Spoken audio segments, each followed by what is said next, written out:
அனைவருக்கும் வணக்கம். இந்த பகுதியில் நம்ம தொழில் அமைப்பு சார்ந்த தகவலை தான் பார்க்க போகிறோம்.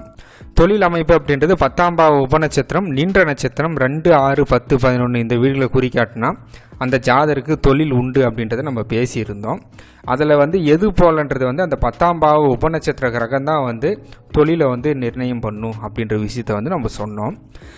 போன பகுதியில் நம்ம கிரகங்களுக்கு உண்டான தொழில் எல்லாம் பார்த்தோம். இப்போ இந்த பகுதியில் 12 பாவங்களுக்கு உண்டான தொழில் பார்க்கலாம். சரிங்களா?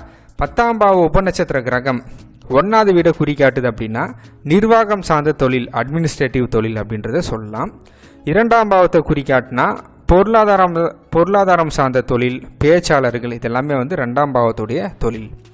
அதுக்கடுத்து 10ஆம் பாவ உபநட்சத்திரம் 3வது வீடுகளை குறிக்காட்டினா தகவல் தொடர்பு சார்ந்த தொழில், பத்திரிகை தொழில், இது மாதிரியான விஷயங்கள் எல்லாமே 3ஆம் பாவம் குறிக்கும்.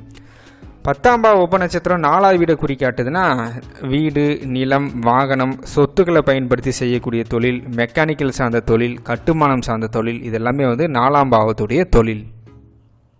10ஆம் பாவ உபநட்சத்திரம் 5வது வீடை குறிக்காட்டுது அப்படின்னா கலை சார்ந்த தொழில் எல்லாமே 5வது வீடு தான் குறிக்கக்கூடியதாக இருக்கும்.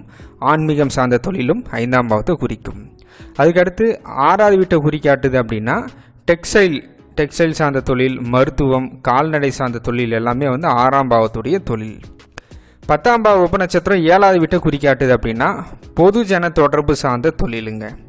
அதுக்கடுத்து 10ஆம் பாவ உபநட்சத்திரம் 8வது வீட்டை குறிக்காட்டுது அப்படின்னா இன்சூரன்ஸ் சார்ந்த தொழில், சட்டத்துக்கு புறம்பான தொழில், இதெல்லாம் விஷயங்கள் எல்லாமே 8ஆம் பாவம் சொல்லும்.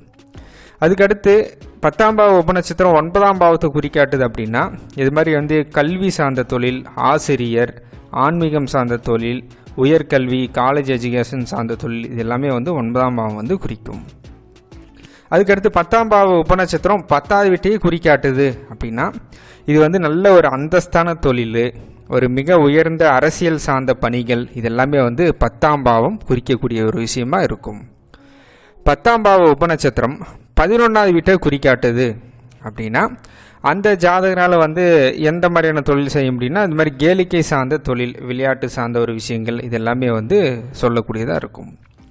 10ஆம் பாவ உபநட்சத்திரம் 12வது வீடுகளை குறிக்காட்டுது அப்படின்னா இம்போர்ட் எக்ஸ்போர்ட் சார்ந்த தொழில், ஒரு பொருளை ஏற்றுமதி இறக்குமதி செய்கிறது, இந்த மாதிரியான விஷயங்கள் எல்லாமே ஜாதகருக்கு குறிக்கக்கூடியதாக இருக்கும்.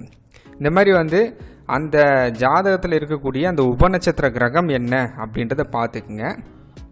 அந்த கிரகத்துடைய காரத்துவமும் அந்த கிரகம் என்ன பாவத்தை குறிக்காட்டுதோ அந்த பாவத்துடைய